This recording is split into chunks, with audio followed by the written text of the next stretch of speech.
el Instituto de Investigaciones Legislativas de este Congreso agradece su presencia a esta inauguración e inicio de ciclo de conferencias magistrales, mismas que se realizarán buscando traer a la palestra pública temas de relevancia jurídica, política, social, económica y cultural de esta ciudad capital,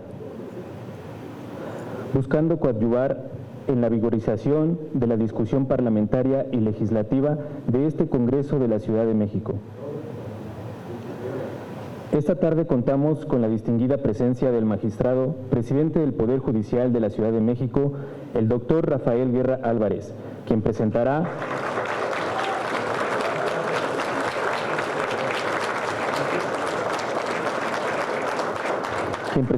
el tema Reforma Constitucional para la eliminación del auto de vinculación a proceso.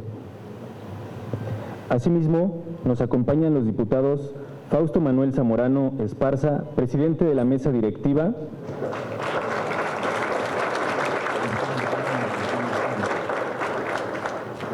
así como el diputado José Octavio Rivero Villaseñor, presidente de la Comisión de Administración y Procuración de Justicia, ambos del Congreso de la Ciudad de México.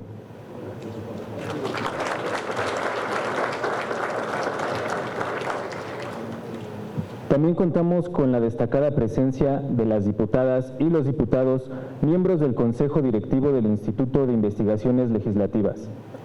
El diputado Jonathan Colmenares Rentería, representante del Grupo Parlamentario del Partido Revolucionario Institucional. Diputada Elizabeth Mateos Hernández, representante de la Asociación Parlamentaria Mujeres Demócratas. El diputado Jesús Esma Suárez, representante de la Asociación Parlamentaria Alianza Verde. Asimismo, se encuentra presente quien preside el Consejo Directivo y es el anfitrión de este evento, el maestro Alejandro Serrano Pastor, titular del Instituto de Investigaciones Legislativas. Antes de iniciar con el protocolo de la inauguración, destacamos la presencia de las coordinadoras y los coordinadores de los diversos grupos y asociaciones parlamentarias, así como diputadas y diputados que integran este Congreso, agradeciendo de antemano su valiosa asistencia.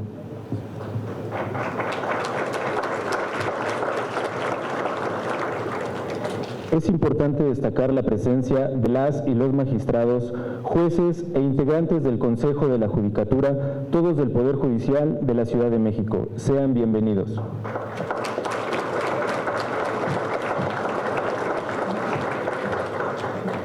También agradecemos el interés mostrado a estos temas de relevancia y agradecemos la presencia de las distintas fuerzas públicas en esta ciudad.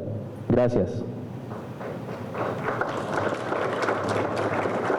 Asimismo, agradecemos la presencia de las y los asesores, secretarios técnicos y el personal diverso que labora de manera valiosa en este Congreso de la Ciudad de México, así como las y los alumnos de la Facultad de Derecho de la Universidad Nacional Autónoma de México y a los diversos medios de comunicación que hoy nos acompañan.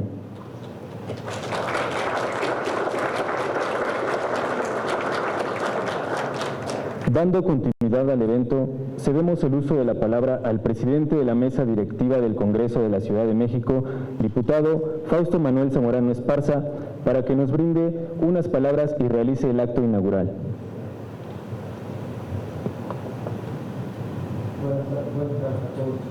Buenas tardes a todos.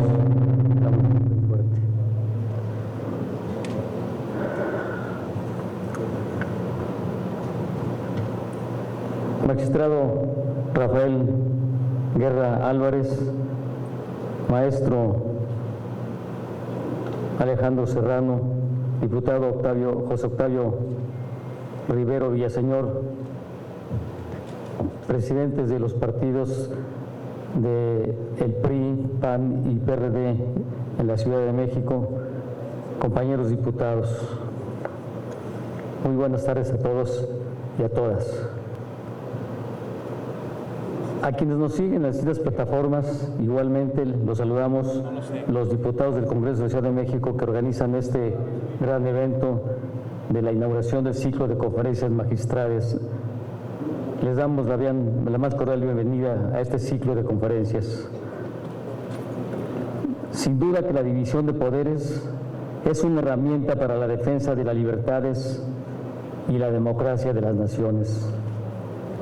El reparto de responsabilidades gubernamentales hace posible el control mutuo entre los correspondientes dirigentes, estableciendo una relación de contrapesos para la defensa y bienestar de la ciudadanía.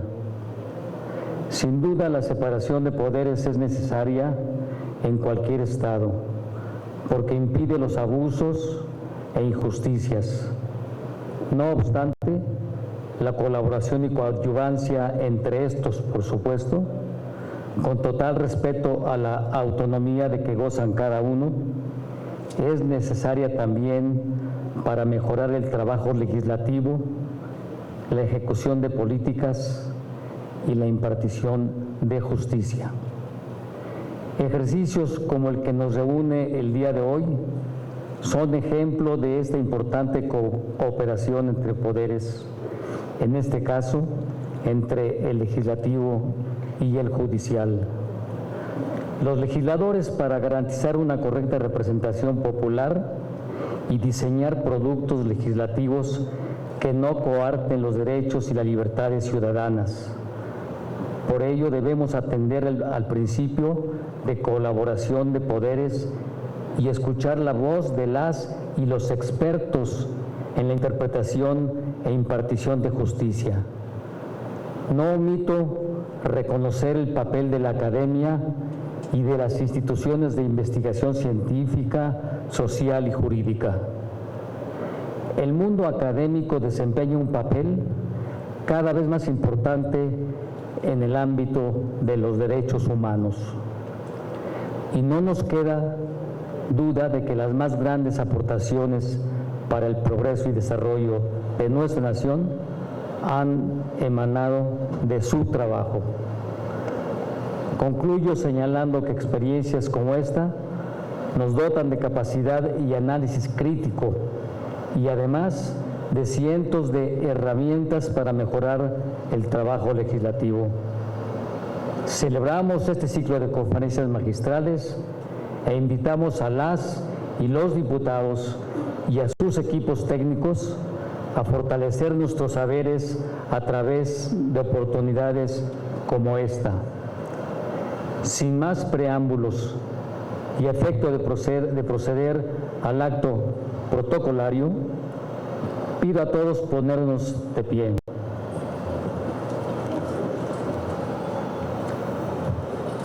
A nombre del Congreso de la Ciudad de México, segunda legislatura, y siendo las 17:50 del día 24 de octubre del 2022, declaro formalmente inaugurado el ciclo de conferencias magistrales que el día de hoy inicia el Instituto de Investigaciones Legislativas de este Congreso, con la destacada presencia del magistrado presidente del Poder Judicial de esta ciudad, el doctor Rafael Guerra Álvarez, deseándole al titular del instituto, el maestro Alejandro Serrano, así como a todos los diputados integrantes de su consejo directivo, mucho éxito y que el resultado de estas conferencias sea en beneficio del trabajo legislativo y parlamentario de nuestro poder legislativo. Muchas gracias. Les agradezco sentarse.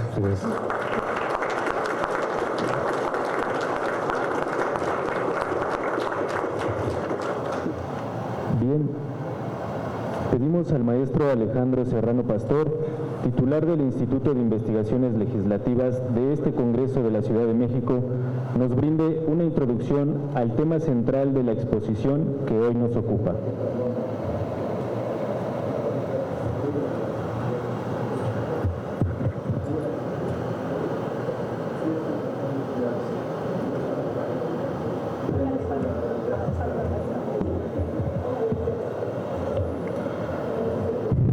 Buenas tardes, tengan todos ustedes. Sean bienvenidos a esta apertura del ciclo de conferencias magistrales que este Instituto de Investigaciones Legislativas organiza y promueve en pro de la discusión sobre temas jurídicos, políticos, sociales, culturales y económicos que impactan positivamente en el debate legislativo y parlamentario de este Congreso de la Ciudad de México. Antes de proceder a exponer de manera introductoria el tema que hoy nos ocupa, quiero agradecer la presencia y el respaldo que amablemente brindan a este Instituto de Investigaciones Legislativas la diputada Elizabeth Mateos, el diputado Jesús Esma, el diputado Jonathan Colmenares. Así también agradezco la atención y disposición brindada al presidente de la mesa directiva, el diputado Fausto Zamorano Esparza, y al presidente de la Comisión de Administración y Procuración de Justicia, el diputado Octavio Rivero Villaseñor. Bienvenidos sean los coordinadores parlamentarios, las y los diputados hoy presentes en el auditorio de las distintas fuerzas políticas que conforman este Congreso de la Ciudad. Asimismo, a nombre de este Congreso y de este Instituto de Investigaciones Legislativas, doy la más cordial de las bienvenidas a las y los magistrados, jueces e integrantes del Consejo de la Judicatura, todos del Poder Judicial de la Ciudad de México. Gracias a todos. Hago un breve paréntesis para agradecer al personal administrativo y asesores del Poder Judicial de esta ciudad, ya que amablemente coadyuvaron valiosamente con el personal de este Instituto de Investigaciones Legislativas para llevar a cabo esta conferencia magistral.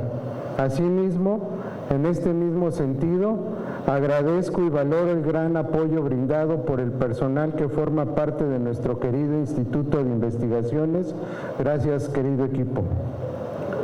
Fortaleciendo el lema de este instituto, comprometidos institucionalmente con el fortalecimiento del quehacer legislativo y la práctica parlamentaria a través del estudio, la investigación y la capacitación, es importante subrayar que esta actividad que hoy inicia y que este instituto realizará de manera continua con una visión académica y técnica que tendrá efectos positivos y enriquecedores para la labor que día a día realizan nuestras diputadas y nuestros diputados, y para efectos legislativos enriquecedores del quehacer parlamentario en este Congreso. Hoy, en el inicio de este ciclo de conferencias, este Instituto de Investigaciones Legislativas se viste de gala. Dirían por ahí, es nuestro padrino de lujo en el inicio de esta actividad legislativa y parlamentaria, que tiene como encomienda este instituto, ya que tenemos el excelso honor y el grato placer de contar con la presencia del doctor Rafael Guerra Álvarez, magistrado presidente del Poder Judicial de esta ciudad, a quien agradecemos fraternalmente el hecho de atender y de aceptar la invitación que se le formuló. Muchas gracias, magistrado.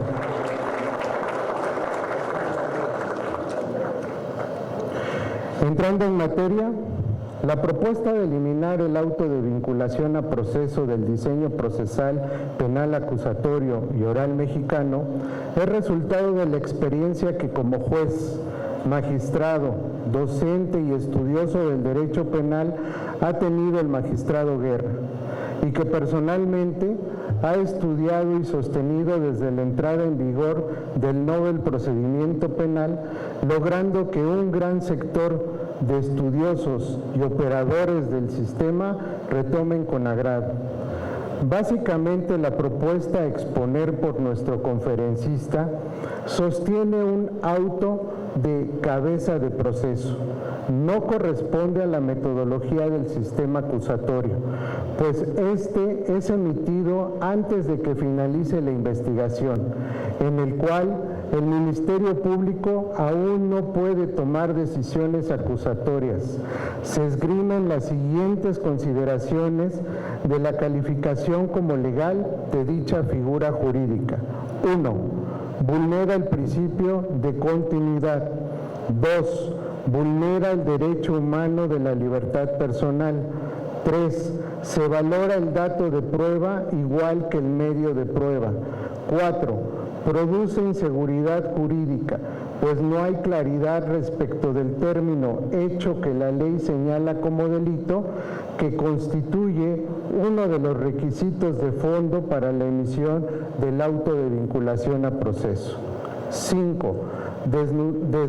Desnaturaliza el estudio de las medidas cautelares.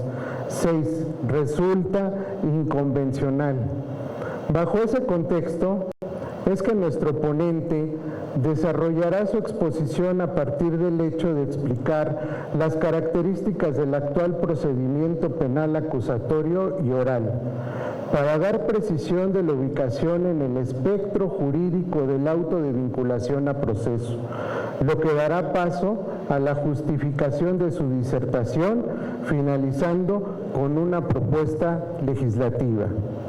Sin más, para seguir abonando al debate jurídico legislativo en temas trascendentales como este, desde la óptica de la expertise, de la docencia, la tecnicidad y la academia, vamos a escuchar de manera cautelosa al magistrado Rafael Guerra Álvarez. Antes de comenzar con la intervención de nuestro conferencista, daremos una breve reseña curricular. El magistrado Rafael Guerra Álvarez es licenciado en Derecho por la Escuela Nacional de Estudios Profesionales Aragón, de la Universidad Nacional Autónoma de México. Cursó la especialización en Justicia para Adolescentes, Proceso y Ejecución de Medidas, impartida por la Escuela Judicial del Instituto de la Judicatura Federal. Asimismo, cursó la especialización en materia de justicia para adolescentes, impartida por el Instituto de Estudios Judiciales del Tribunal Superior de Justicia del Distrito Federal, y la especialidad en Derecho Penal, impartida por la Facultad de Derecho de la Universidad Panamericana. Posee el grado de maestro en Derecho por la Universidad Nacional Autónoma de México y a su vez es maestro en Ciencias Penales por el Instituto de Ciencias Jurídicas de Estudios Superiores. En tanto que la Universidad Autónoma de Barcelona y el Instituto de Estudios Judiciales cuenta con el Máster Internacional en Ciencias Penales Comparadas y Problemas Sociales. Ostenta el grado de doctor en Ciencias Penales por el Instituto de Ciencias Jurídicas y Estudios Superiores y es doctorando en Administración y Gobierno del Poder Judicial del Instituto de Estudios Judiciales del Poder Judicial de la Ciudad de México. Ha sido designado en 3 diversas ocasiones con el grado de doctor honoris causa por la Universidad de España y México, por la Barra Iberoamericana de Abogados. Tiene una vasta experiencia y trayectoria en el Poder Judicial de la Ciudad de México. Ha sido secretario de acuerdos, juez de primera instancia en materia penal, magistrado de la 7ª Sala Penal. Su experiencia profesional jurisdiccional incluye a su vez cargos en el Poder Judicial de la Federación. En el ámbito académico, ha sido docente de las asignaturas Teoría del Delito, Delitos en particular, Elaboración de proyectos de sentencia, Derecho probatorio, Derecho procesal penal y resoluciones en materia penal, impartiendo en diversas instituciones académicas, resaltando la Facultad de Derecho y la Facultad de Estudios Superiores Aragón, donde imparte cátedra desde 1994 interrumpidamente. Es el autor de la obra jurídica Teoría del Delito en el procedimiento penal acusatorio y oral. Por sus ponencias, conferencias magistrales y disertaciones cuenta con reconocimiento, algunos por mencionar, de la Escuela Judicial del Consejo de la Judicatura del Estado de México, de la Facultad de Derecho y la Facultad de Estudios Superiores de la Universidad Nacional Autónoma de México. La Universidad Tepantlato, la Oficina de las Naciones Unidas contra la Droga y el Delito, Unión Internacional de Magistrados, la Federación Latinoamericana de Magistrados. El jurista Guerra Álvarez es miembro activo de la Sociedad Mexicana de Geografía y Estadística y miembro de número de la Legión de Honor Nacional de México. Actualmente es presidente del Poder Judicial de la Ciudad de México Asimismo, es presidente de la mesa directiva de la Comisión Nacional de Tribunales Superiores de Justicia y de Estados Unidos Mexicanos, CONATRIP. Demos un fuerte aplauso a nuestro conferencista.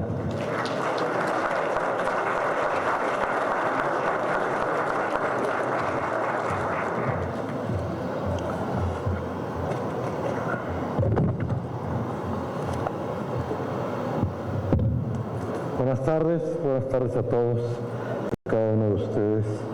Agradezco muchísimo, en verdad muchísimo la invitación que nos realizó el maestro Alejandro Serrano Pastor. En verdad te lo agradezco mucho, sobre todo pedir la ponencia que hoy comento y que mis compañeros, señores magistradas y magistrados, saben de la postura del servidor, porque no solamente en esta ocasión se va a poner a consideración, sino también ha sido una postura desde que se creó el sistema acusatorio, como lo has mencionado. El diputado Fausto Manuel Zamora, presidente de la mesa directiva, le agradezco mucho su presentación. Al diputado José Octavio Rivero Villaseñor, presidente de la Comisión de Administración y Procuración, agradezco mucho tu presencia. El diputado Jonathan Colmenares Rentería, también representante del grupo parlamentario de la Revolución Institucional, gracias, muy amable. La diputada Elizabeth Mateos, representante de la Asociación Parlamentaria de Mujeres Demócratas.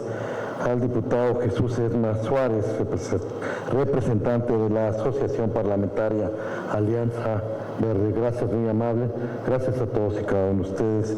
También agradezco la presencia, en verdad, señoras magistradas, señores magistrados.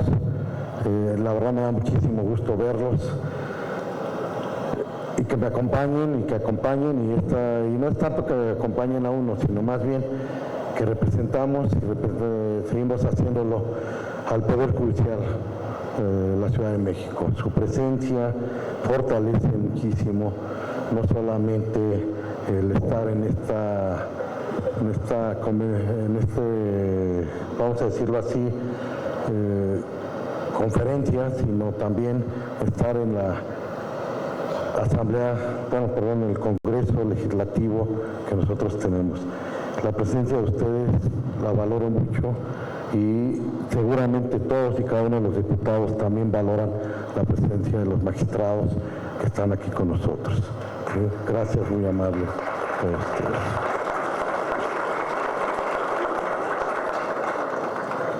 Inclusive estoy sorprendido, somos casi 40 magistradas y magistrados los que estamos aquí presentes en este sentido.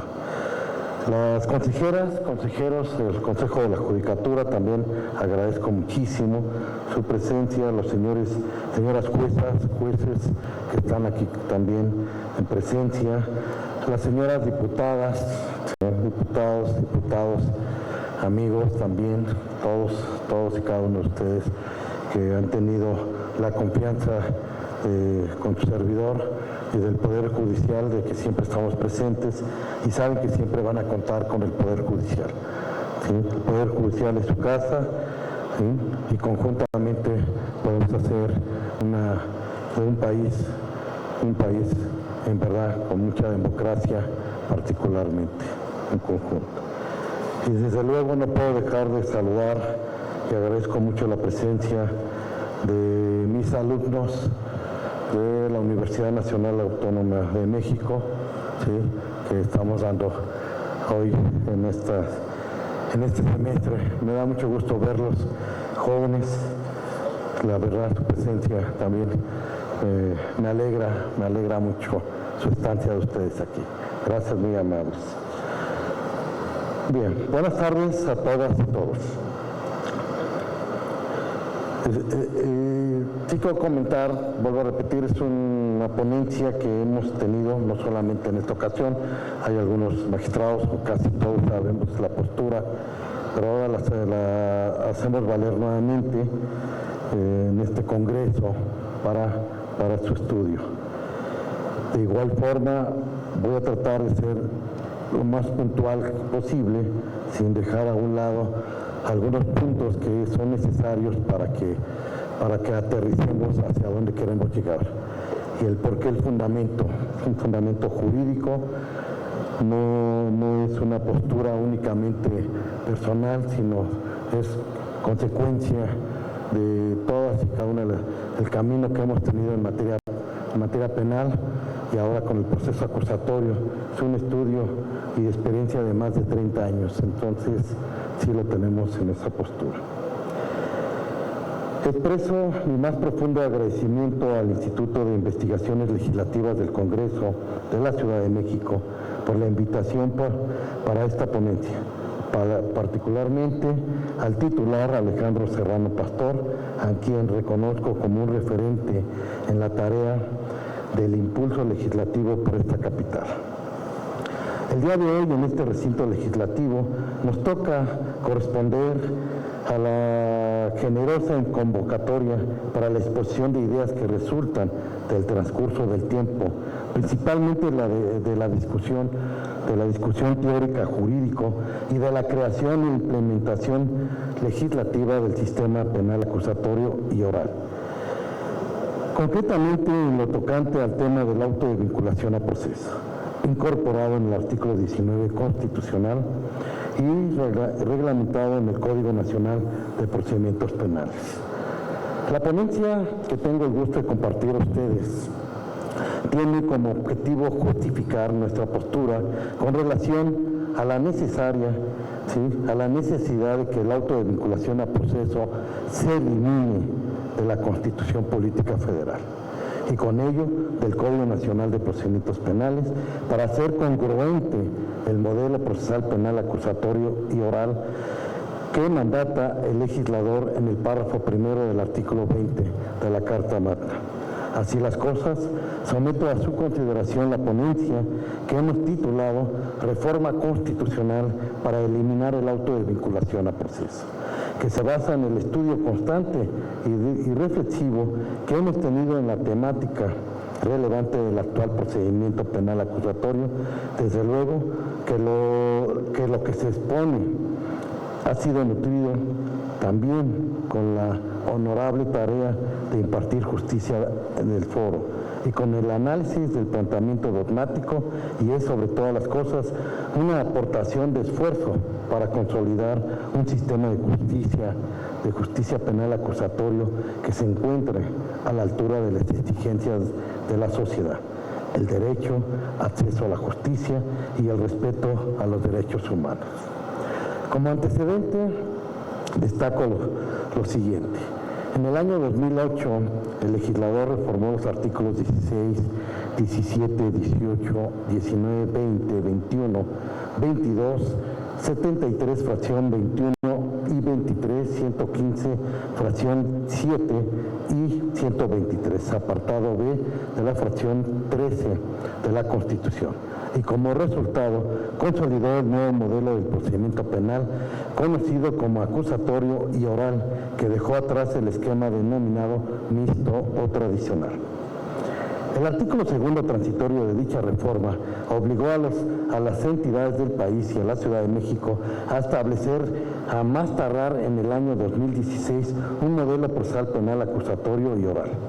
Como principales características del modelo de enjuiciamiento penal diseñado en la reforma del 2008 se destaca lo siguiente. Queda atrás un modelo mixto o tradicional y se implementa un acusatorio y oral. El procedimiento se divide en 3 etapas: investigación, intermedia y de juicio, y ya no en averiguación previa, preinstrucción, instrucción y juicio. Un proceso basado en audiencias orales y público, presididas por el juez y mediación, con igualdad de las partes en todos los actos procesales. La presunción de inocencia como eje rector del quehacer de las autoridades de todos los niveles, lo que implica, entre otros aspectos, que la carga de la prueba corresponde a quien actúa. La observancia del debido proceso, el reconocimiento, previsión de los principios de publicidad, contradicción, concentración, continuidad e inmediación. Desde luego, el sistema penal a través de las soluciones alternas, ¿sí?, y el procedimiento abreviado, y con ello se va a sintetizar el sistema penitenciario. La integración de criterios de oportunidad y la judicialización de los actos de molestia que atentan contra los derechos humanos y la nulidad ante la observancia. El equilibrio entre los derechos del imputado y de las víctimas. De tal manera es que bajo ese esquema, el legislador en el artículo 19, párrafo primero, cuarto, quinto y sexto de la Constitución Política incorporó el auto de vinculación a proceso, dejando atrás el llamado tradicional auto de formal prisión. De tal forma, el planteamiento de modificación legislativa lo justificamos bajo los siguientes términos. Recordemos que el derecho representa una herramienta de control social que debe ser puesto al servicio de la comunidad y a quienes la integran, para facilitar y posibilitar una forma de estructura y relaciones sociales que aseguren a todos los individuos su más pleno desenvolvimiento humano dentro de una sociedad capaz de promoverlo y asegurarlo.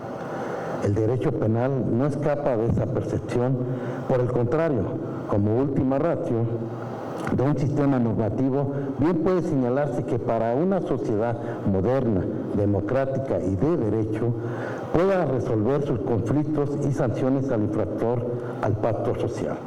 Debe ser visto el ius mundi como un instrumento de organización al servicio de la sociedad y de las personas que la integran.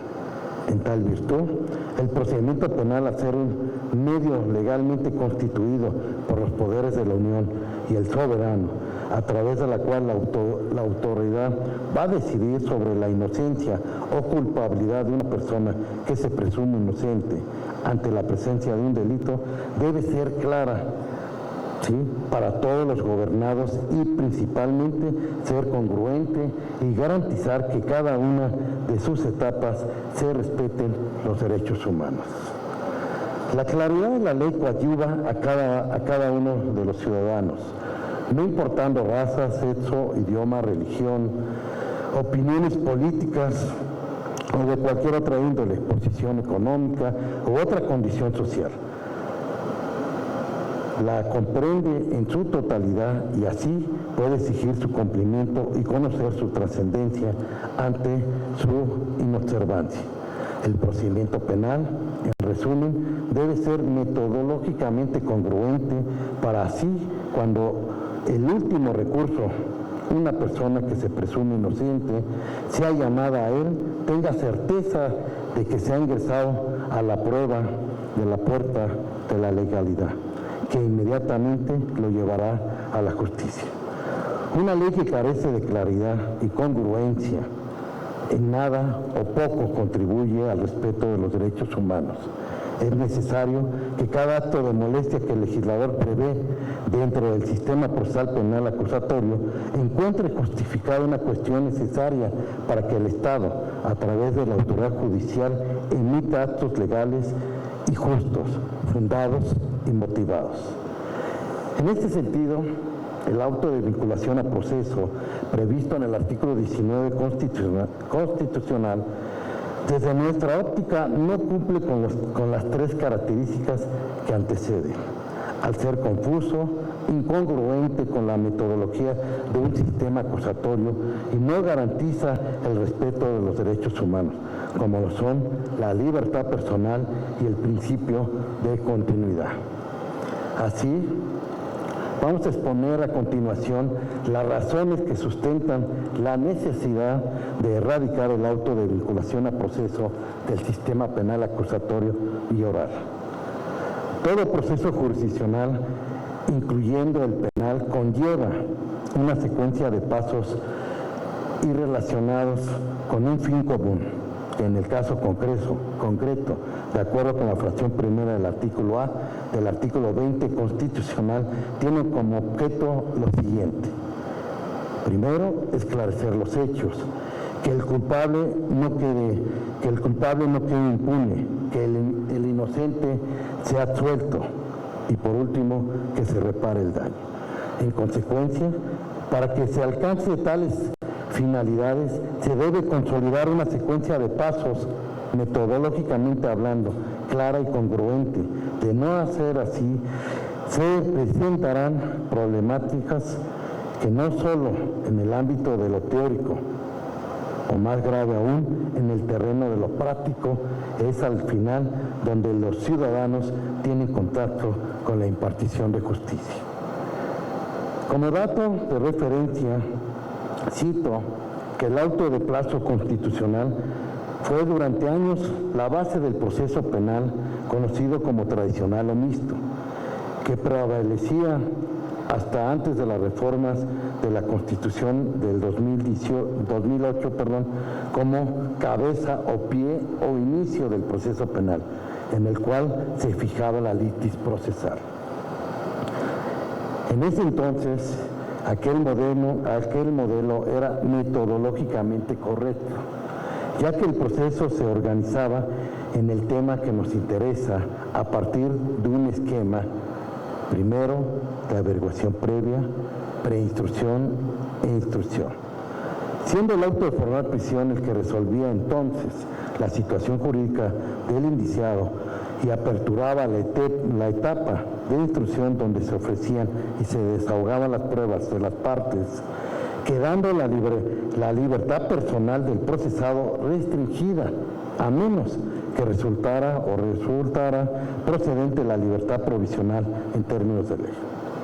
En palabras sencillas, la regla en aquel modelo era que toda persona permaneciera en prisión y únicamente en algunos casos fuera liberada, prisión preventiva como regla. En contraste, en el nuevo diseño procesal penal acusatorio, las etapas son investigación, intermedia y juicio, cada una con un fin determinado que da congruencia al modelo de enjuiciamiento penal acusatorio y oral. La etapa de investigación tiene como objetivo investigar el delito, que el Ministerio Público, a través de la conducción de la investigación y bajo las técnicas de investigación científica, acorde al artículo 21 constitucional, obtenga datos de prueba necesarios para determinar si formula acusación o no, así como proponer soluciones alternas o desarrollar los criterios de oportunidad en concordancia con la ley, desarrollando toda la actividad procedimental relacionada con la investigación, tanto inicial como complementaria, hasta su cierre. La etapa intermedia, por su parte, tiene como finalidad la preparación del juicio a través de la depuración de los hechos, el derecho y de la prueba, incluidos los acuerdos probatorios. El juez de control, por petición de las partes, admite o excluye las pruebas que se ofrecen, identificando en su caso alguna cuestión de previa y especial pronunciamiento, procediendo a una de las soluciones alternas. Finalmente, la etapa del juicio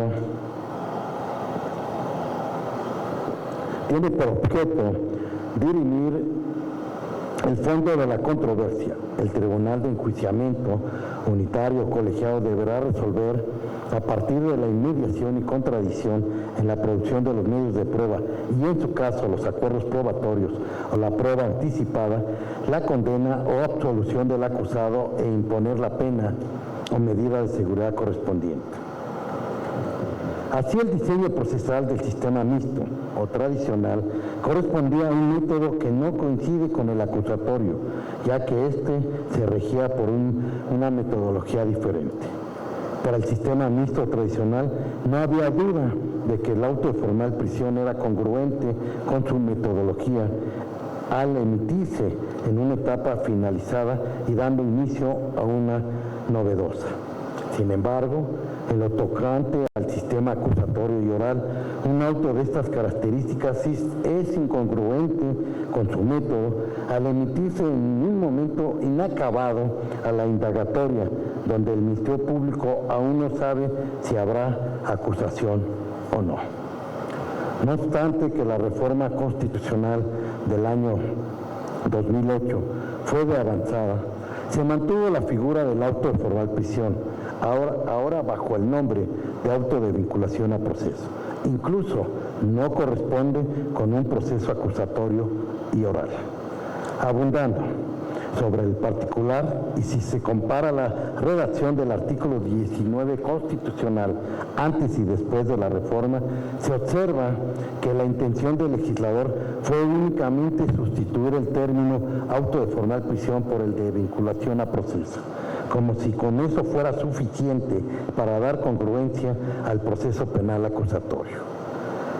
Haber integrado una figura jurídica ajena al método acusatorio es por sí mismo un problema, ya que, para poner un ejemplo, en términos de un proceso legislativo se deben respetar sus etapas: iniciativa, discusión, aprobación, sanción, promulgación, publicación y vigencia.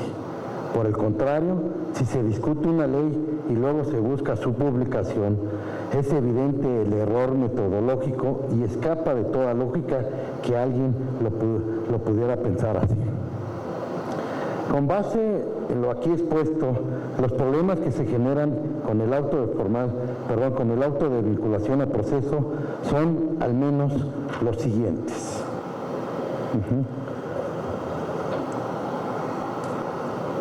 Como primer punto,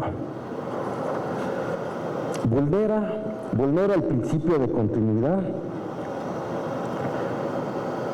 Por lo tanto, este principio que contempla el legislador en el párrafo primero del artículo 20 constitucional, que entre otras cosas implica disciplinar el proceso con una lógica de cierre de etapas, lo que se traduce en que cada etapa, investigación, intermedia o juicio, cumpla su función a cabalidad y una vez agotada se avanza a la siguiente etapa.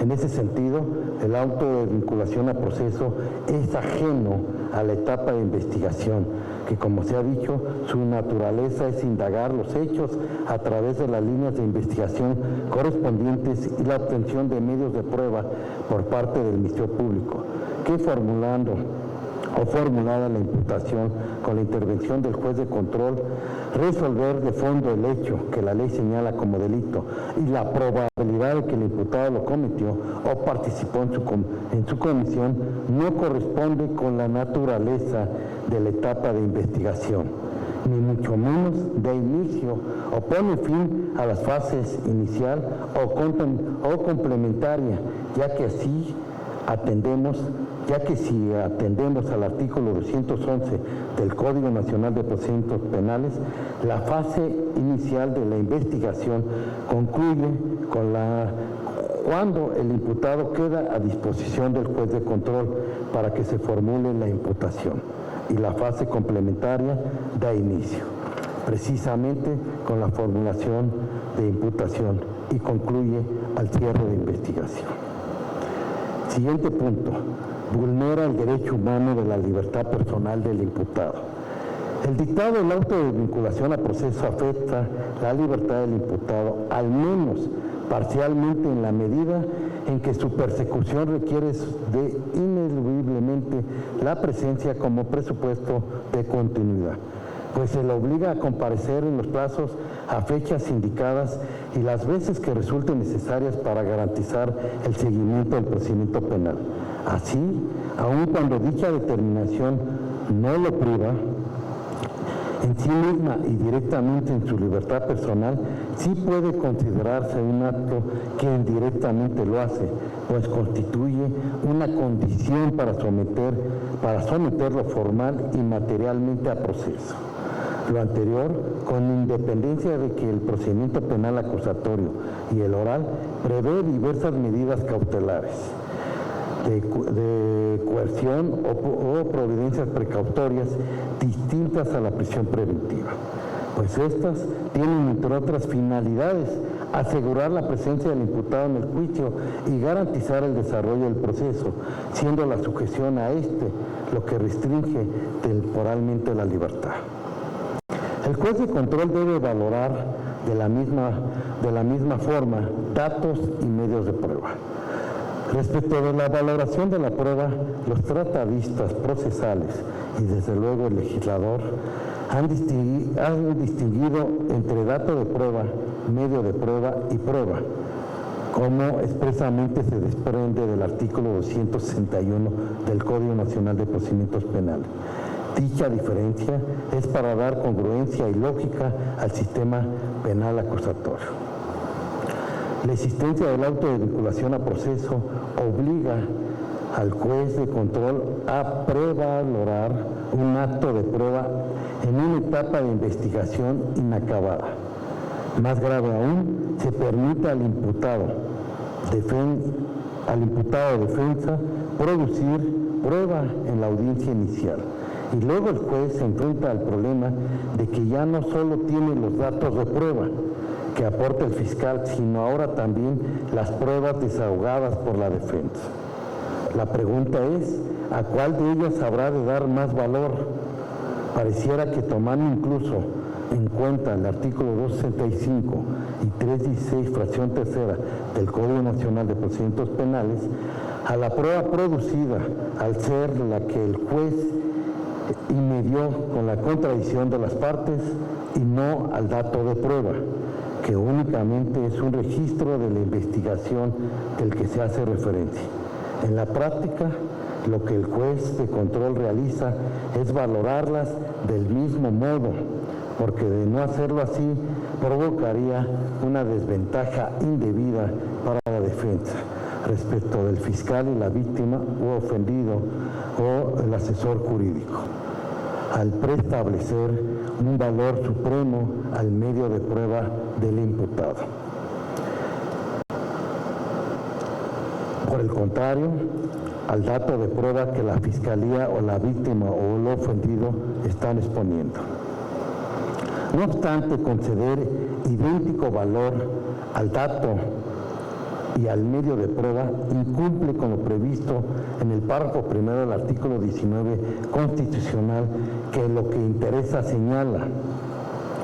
Los datos que establezcan que se ha cometido un hecho que la ley señala como delito y que exista la probabilidad de que el indiciado lo cometió o participó en su comisión, redacción en que es coincidente con la fracción tercera del artículo 16 del Código Nacional, debido a que cuando el legislador para la emisión del auto de vinculación a proceso exige datos que establezcan, implica hacer un empiece, algo a funcionar como se menciona, con el propósito de continuar.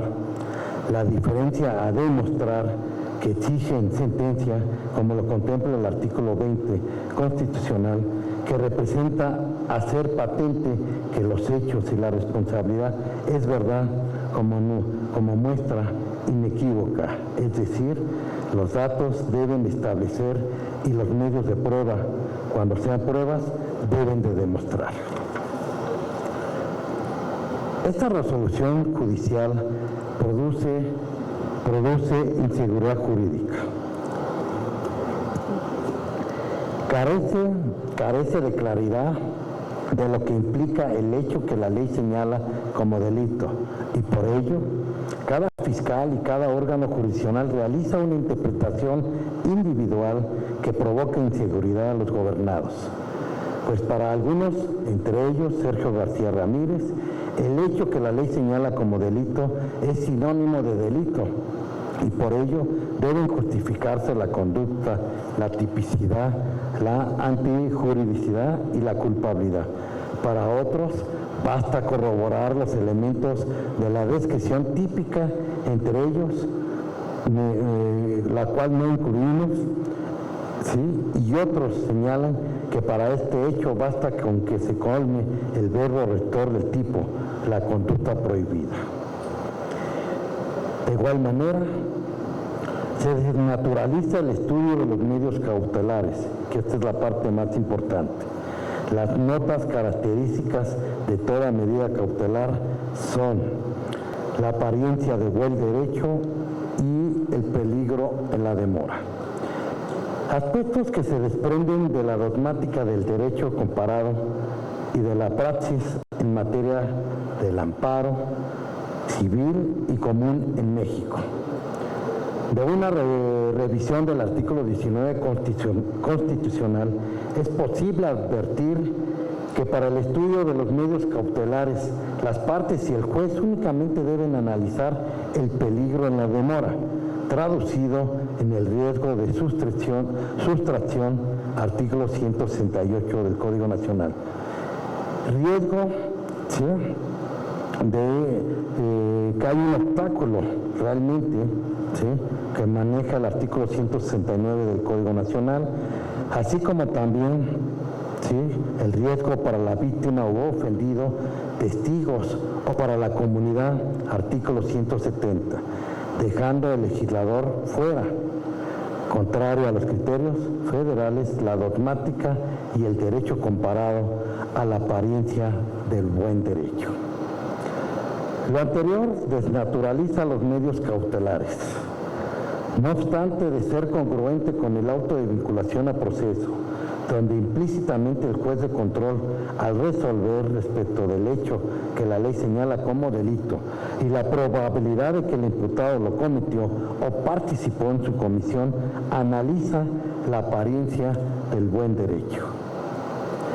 Resulta también inconvencional, pues los tratados internacionales, por ejemplo, la Convención Americana sobre los Derechos Humanos y el Pacto Internacional de Derechos Civiles y Políticos, contempla aspectos de la obligación de las autoridades de informar de inmediato los cargos y de formular acusación, lo cual se cumpla con la formulación de imputación y el escrito de acusación, respectivamente, sin que dichos instrumentos contemplen una figura o una figura de análisis del mérito de la causa antes de que se analice la investigación.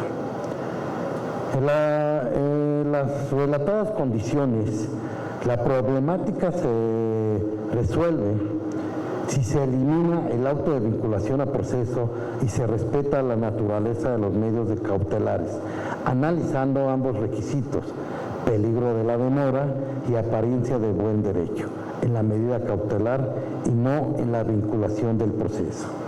Por lo que hasta aquí expuesto, es posible emitir las siguientes conclusiones.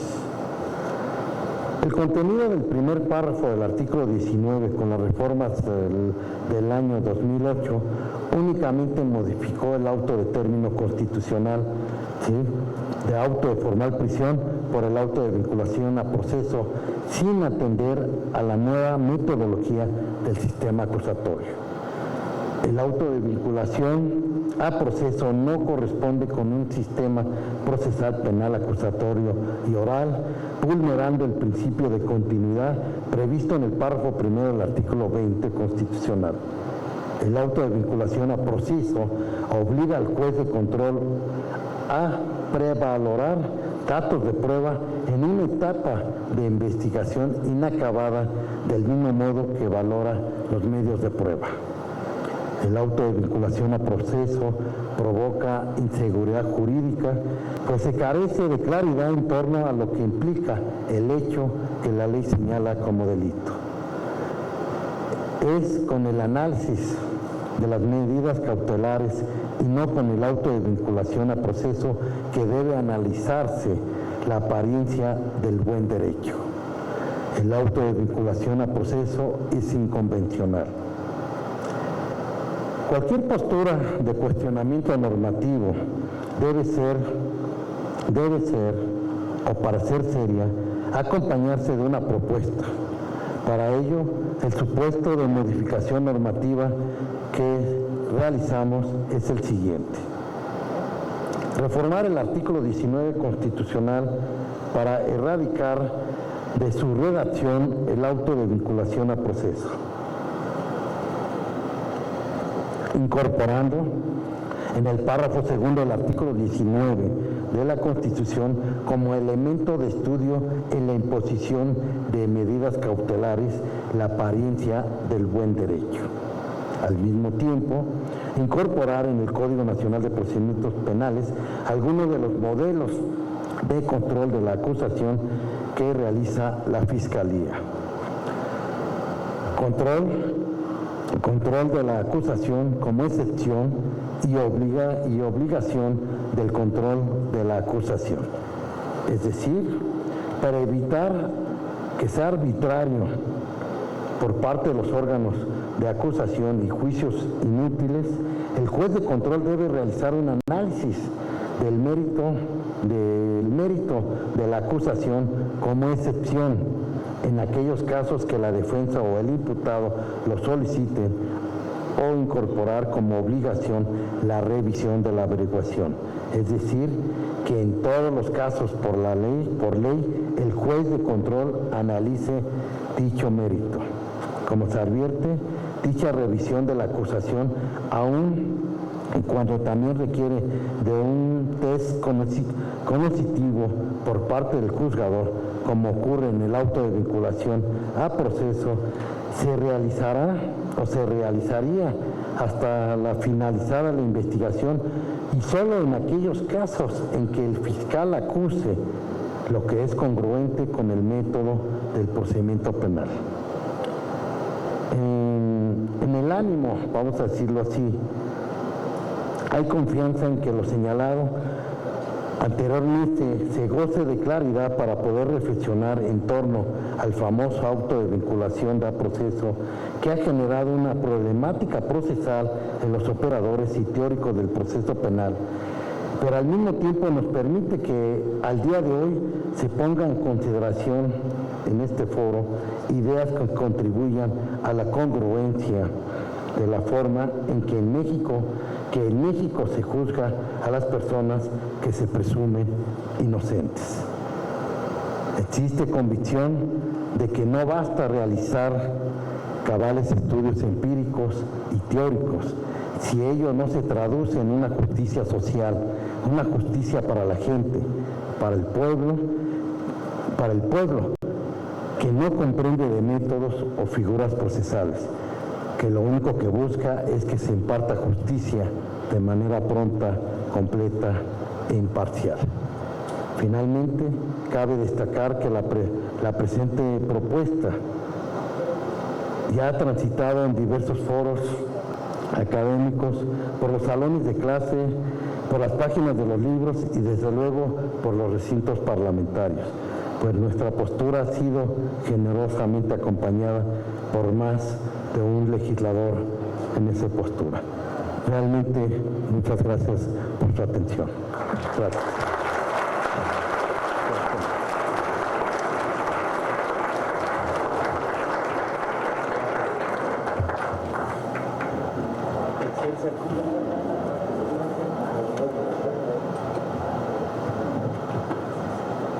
Excelsa conferencia. Bien, para comentar la ponencia de nuestro invitado, le pedimos al diputado José Octavio Rivero Villaseñor, presidente de la Comisión de Administración y Procuración de Justicia, nos brinde su intervención.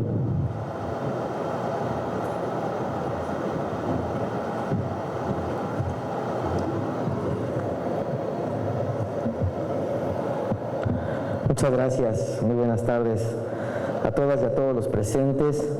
Agradezco la invitación al maestro Alejandro Serrano Pastor, titular del Instituto de Investigaciones Legislativas. Muchas gracias por estar aquí y por invitarnos.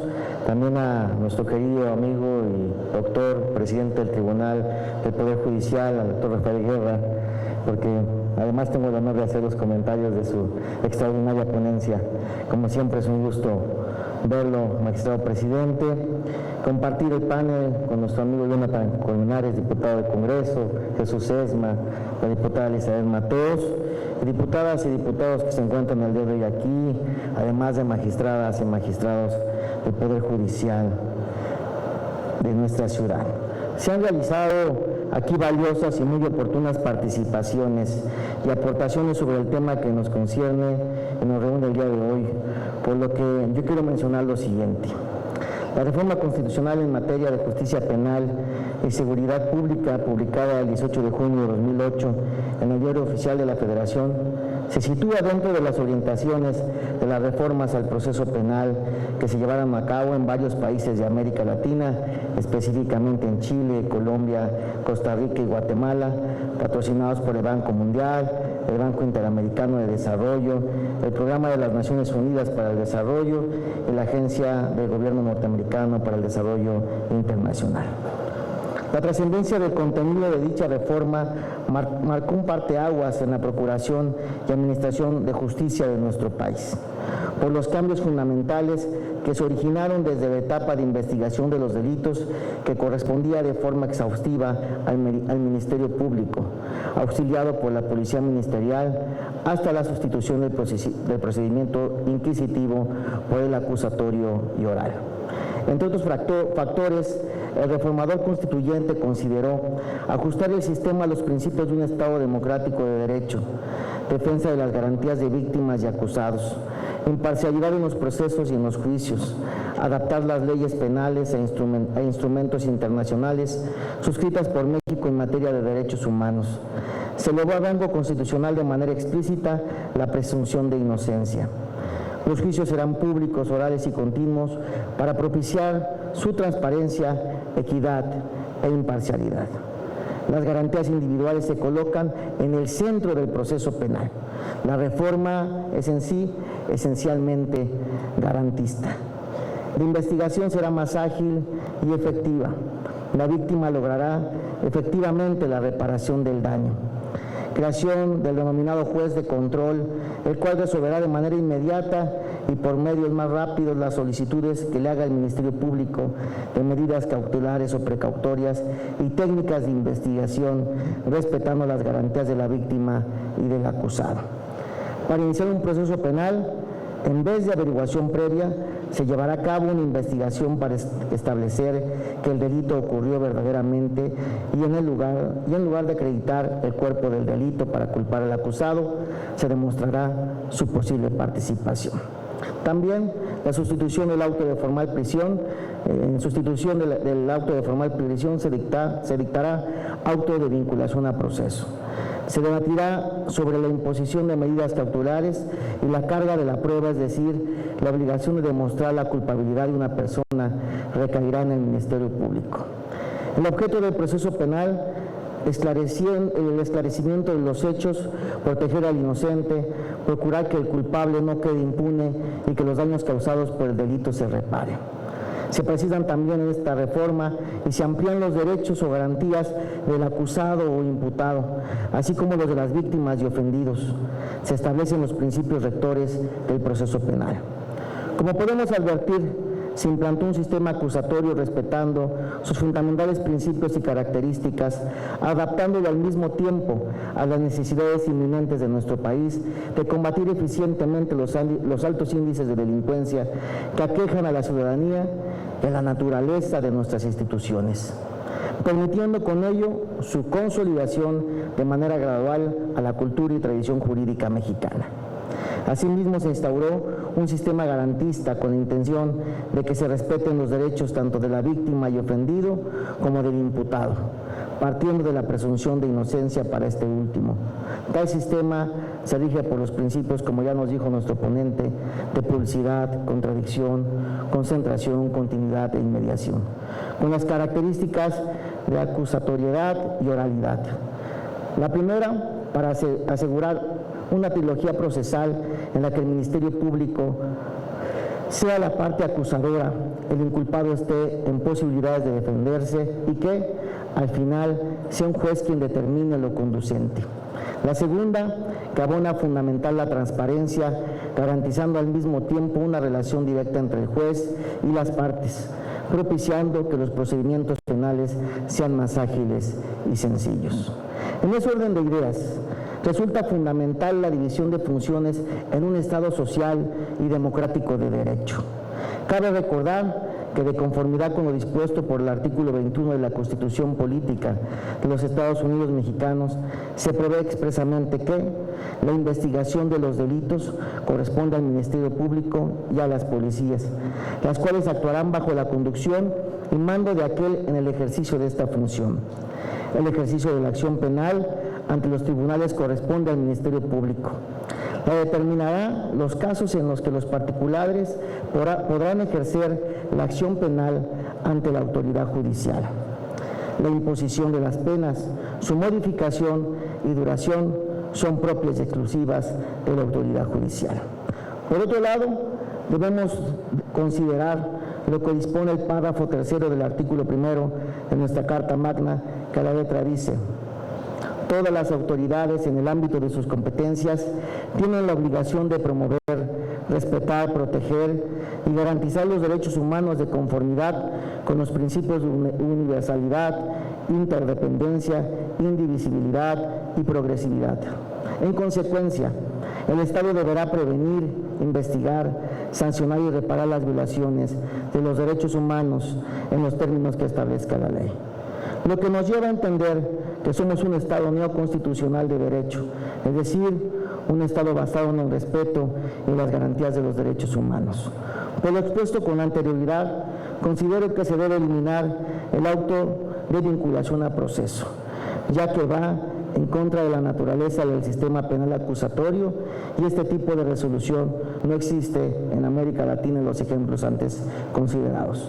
Toda vez que, como se ha señalado en supralíneas, corresponde al Ministerio Público cumplir con el deber de conducir la investigación de manera inmediata, eficiente, exhaustiva, profesional e imparcial, libre de estereotipos y discriminación, orientada a explorar todas las líneas posibles que permitan allegarse de datos para el esclarecimiento del hecho que la ley señala como delito, así como la identificación de quien lo cometió o participó en su comisión, observando los principios que deben regir su actuación: legalidad, objetividad, eficiencia, profesionalismo, honradez, lealtad y respeto a los derechos reconocidos en la Constitución y en los tratados. El deber de investigar supone emprenderse con seriedad y no como una simple formalidad. Debe tener un sentido y ser asumida por el Estado como un deber jurídico propio y no como una simple gestión de intereses particulares que depende de la iniciativa procesal de la víctima o de sus familiares o de la aportación privada de elementos probatorios, sin que la autoridad pública busque efectivamente el esclarecimiento de los hechos, limitándose en consecuencia las facultades de juez de control a resolver peticiones de la autoridad investigadora sobre imposición de medidas cautelares o precautorias, cateos, intervención de comunicaciones, emisión de órdenes de aprehensión o comparecencia, etc. En resumen, si no se investiga con seriedad, se estaría comprometiendo la responsabilidad internacional del Estado. Les cuento y muchas gracias por la invitación.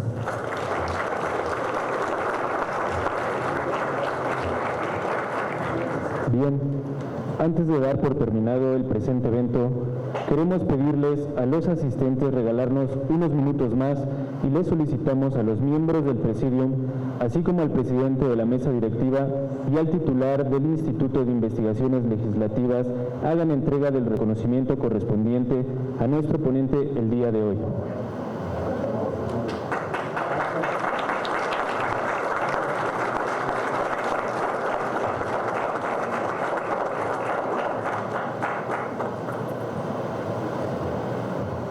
Hemos llegado a la conclusión de esta conferencia magistral y nos gustaría agradecer a la Oficialía Mayor, a la Dirección General de Comunicación Social y a la de Servicios Generales, áreas de diseño y demás áreas de este Congreso por todas las atenciones brindadas para llevar a cabo este evento. A nombre del Instituto de Investigaciones Legislativas de este Congreso de la Ciudad de México, segunda legislatura, les agradecemos su presencia y les deseamos que tengan muy buenas noches.